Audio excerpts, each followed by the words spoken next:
Tropical storm force winds and rough seas grounded the drilling vessel Culloch at Ocean Bay, a few miles southeast of Kodiak Island, around 9 o'clock Monday night. Officials say the vessel has a 30-foot draft and is loaded with 155,000 gallons of diesel fuel, enough to fill a quarter of an Olympic-sized swimming pool, plus 12,000 gallons of hydraulic lube oil. So what I can tell you now is the unique design of the Culloch means the diesel fuel tanks are isolated in the center of the vessel and encased in very heavy steel. Since the Culloch left for the lower 48 last week, its journey has been marred with problems. A tow line and tow shackle on the rig's icebreaker, the Ivik, failed last Thursday. Then the ship's engines failed, leaving both vessels adrift.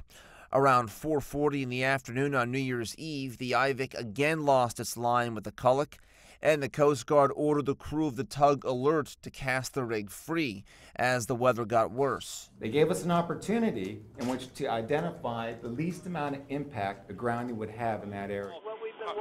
The Coast Guard believes the Culloch is sitting on a rocky coastline. So far, there are no reports of visible damage, and there were no crew members on board the Culloch when it ran aground.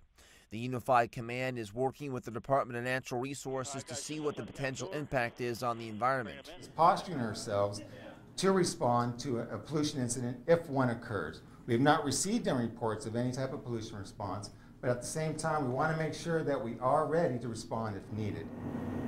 It could take several days to safely dislodge the Culloch and move it to safety. 30-mile-per-hour winds are expected for New Year's Day. The Culloch was used for drilling on the Beaufort Sea earlier this year. For the Morning Edition, Adam Pinsker, Channel 2 News.